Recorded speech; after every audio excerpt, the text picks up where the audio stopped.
Welcome back to another episode of our Eagle Perspective podcast. I'm Mike Siciliano. I have the honor of being joined today by renowned speaker, author, professor, teacher, general awesome guy, as I found out so far today, Sean McDowell. Sean, thank you for being here. And Julian High School graduate. We played Santa Fe back in the 90s. Brings back a lot of fun memories. So I don't say you probably this. I don't mean any insult by this, but I think you predate me by a couple years. So I take that as a compliment. Yeah, right. You have a little bit more wisdom than me. Mm-hmm. So what year did you graduate from Julian? Julian was 1994. Okay. All right. So I played at Santa Fe in the late 90s. We did play Julian, but I don't think we would have found ourselves squaring off. But you did mention some great athletic names of Santa Fe's past this morning with our teachers that you actually remember playing games against. I do. Yeah, I remember Coach Jeff Reinke. Yep. I went to a camp with him. He invited me. Okay. And I thought he was a fantastic coach, great person, kind of coach I wanted to play for. Yep. I got to play for him. You know, he also taught in our Bible department, actually. You know what? I remember that. Yeah. I sat in one of his classes. He was teaching, was it Esther or was it Ruth? Oh, I don't remember.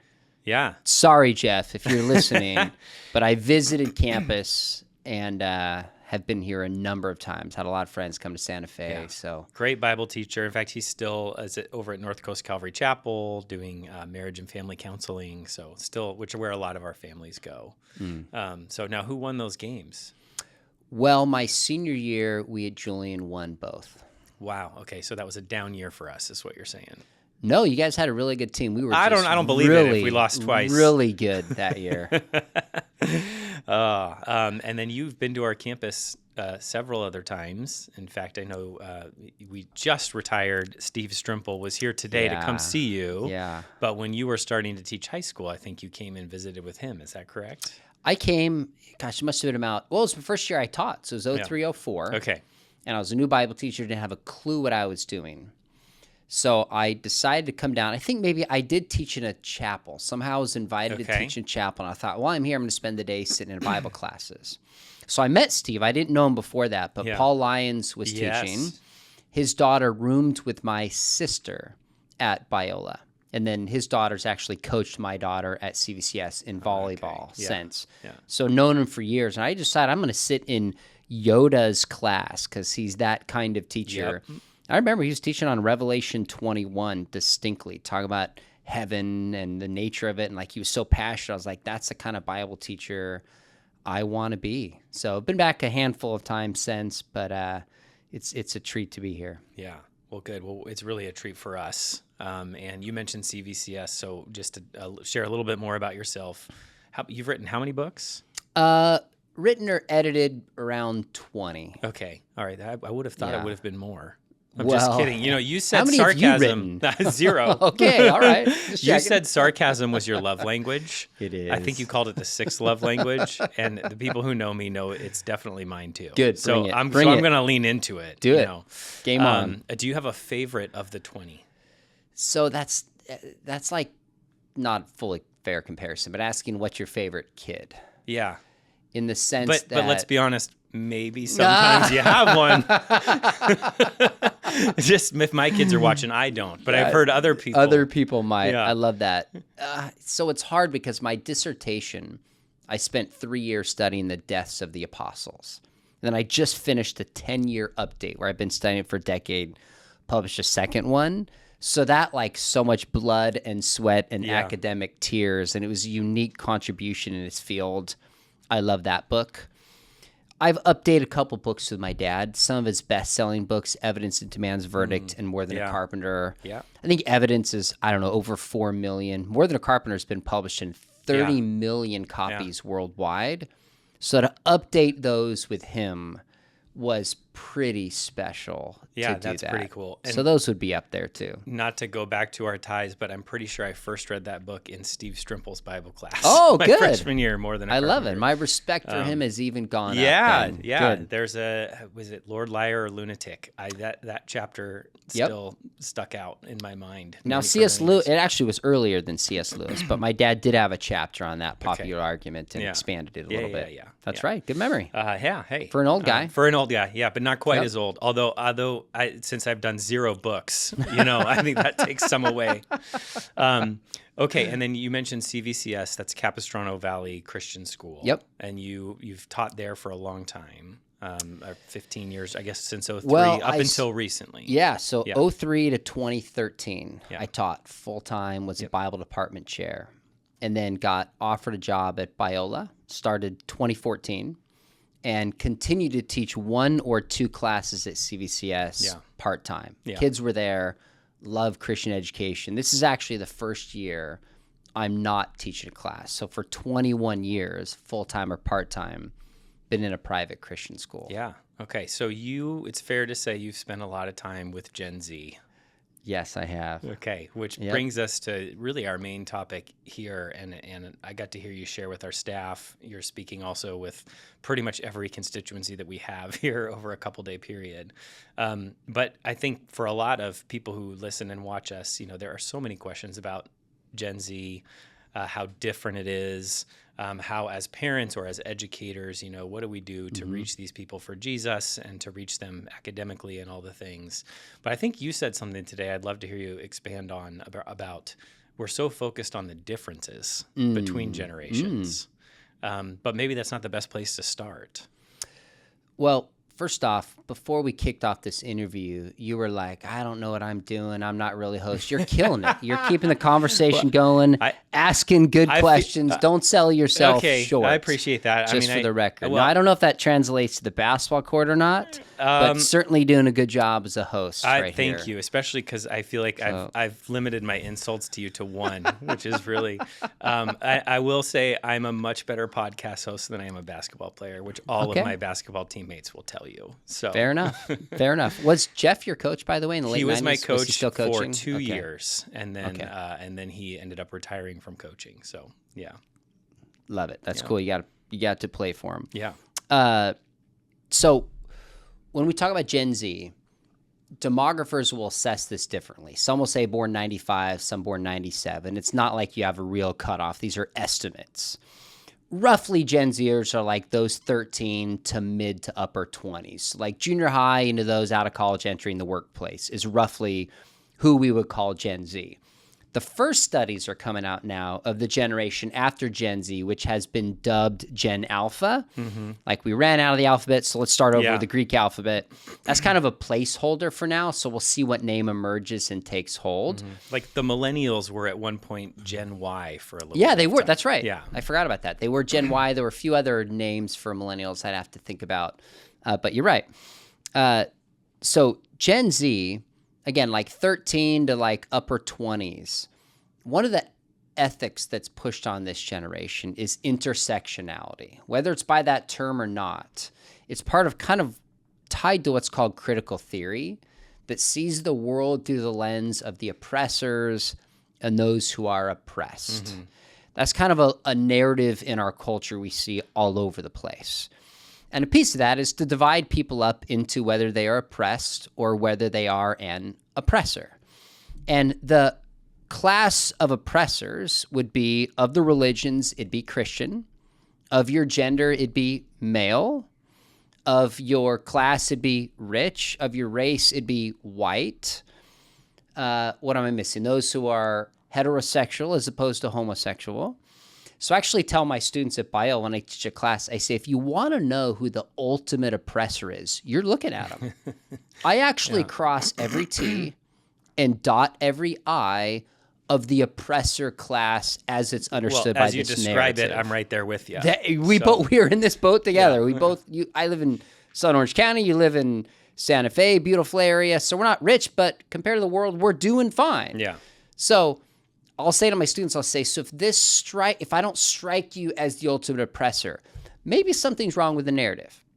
So the reason when I talk about Gen Z is I emphasize your point is that many people approach this and say, well, if you're black and I'm white, I can't even understand you. If you're female and I'm male, I can't even understand you.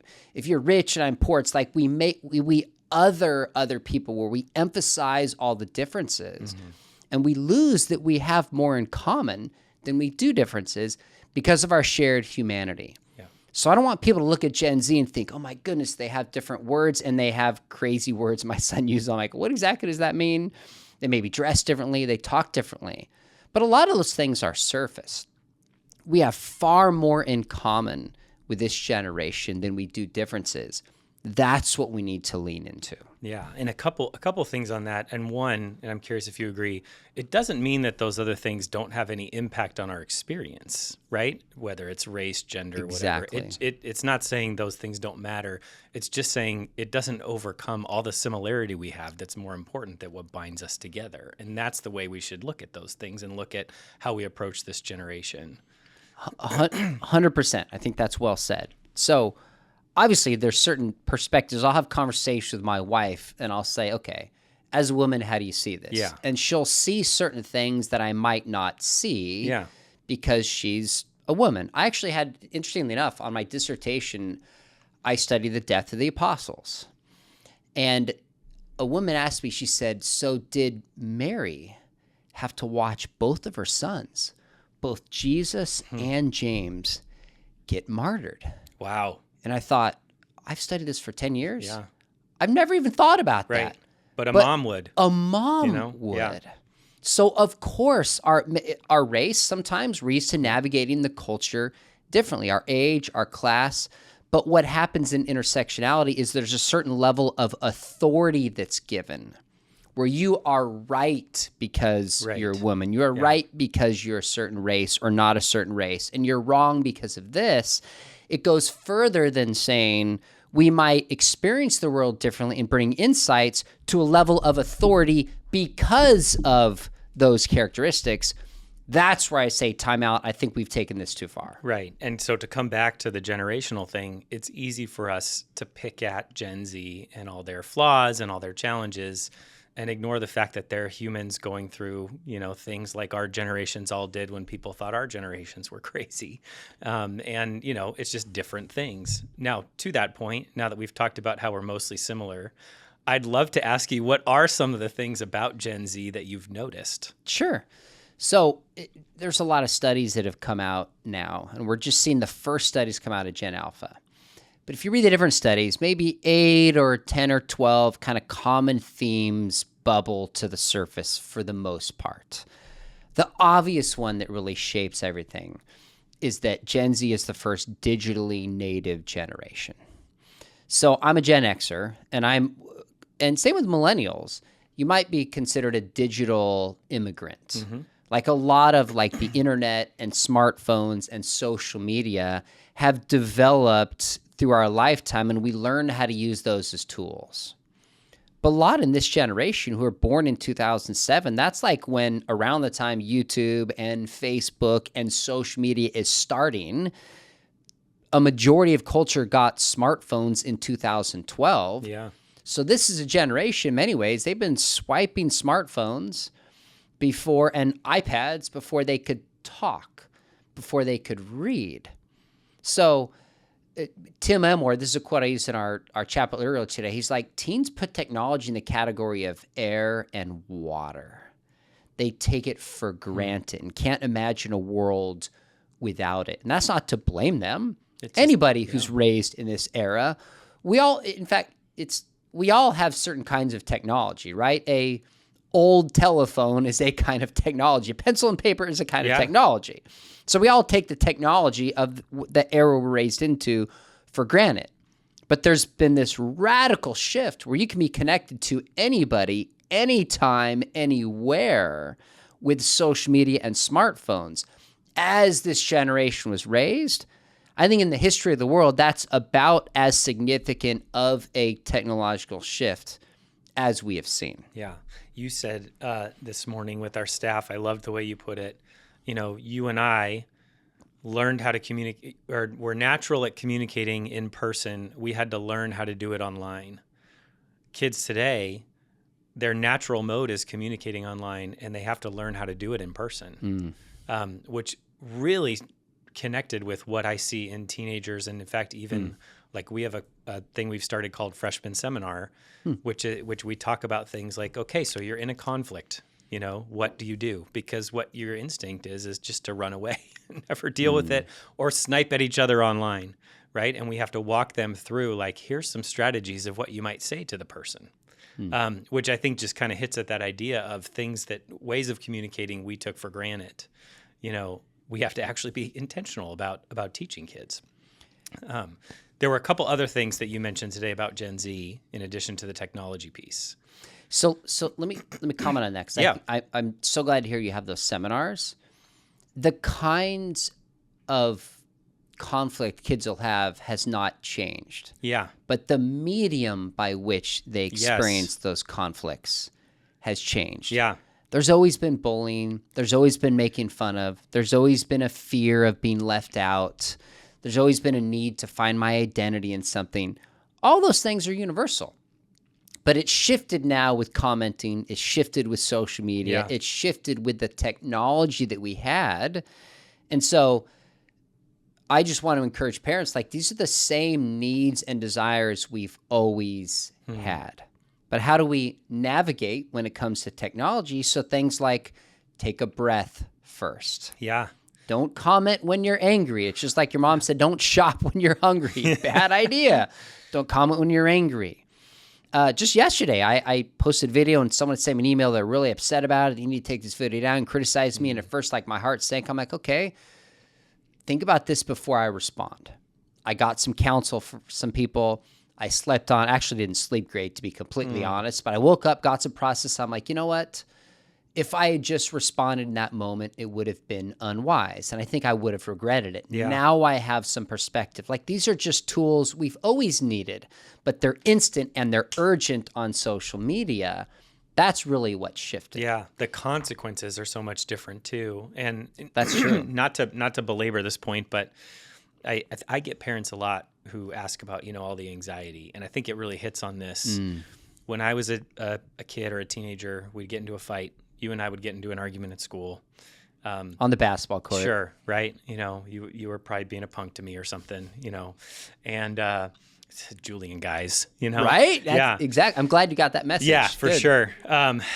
Although we'd love to have more Julian students here if you live in Julian. But Too late. So we'd get in a fight and, after school we might talk about it with our buddies, but then I'd go home. Yep. And I had all this space. I'd go through this cycle of being angry, to realizing I'm really hurt, to thinking through, okay, I'm going to see him tomorrow. What are my options? What am I going to do? I might call one friend on the phone and kind of talk it through. And then I would go to bed thinking about it. And I'd show up the next day with, like, a plan, and having had some of that space you just talked about of, like, okay, I'm feeling differently about it. I'm glad now. The fight doesn't stop. That's right. I mean, we're still texting. Our friends are posting or texting us, hey, did you hear he told so-and-so, so-and-so? Hey, what are you going to do? I think you ought to this. There is no space to go through that at all. And so I'm curious your take, but, we talk about anxiety and sure, is it an overused word? Not all stress is anxiety, but a lot of that is real because there is so much more digital input all the time. Like, you don't have that space to reflect on anything. It just follows you. I think two things are going on, and I don't know exactly how to weigh this. Number one is, I think this is, who's the recent author of the book, Bad Therapy? Yes. Where Yep. she also wrote Irreversible Damage, Yep. Abigail Schreier. Yeah. Very and popular she's book like, right now. there's something cool about having some kind of mental health issue. Like in the past, the peer pressure was suck it up, you're fine, probably too far that direction. Yeah. Now it's like we lean into this is a part of who I am and I get an excuse and we become too soft, arguably. There's a dance between kind of the two of those that we don't always perfectly nail down.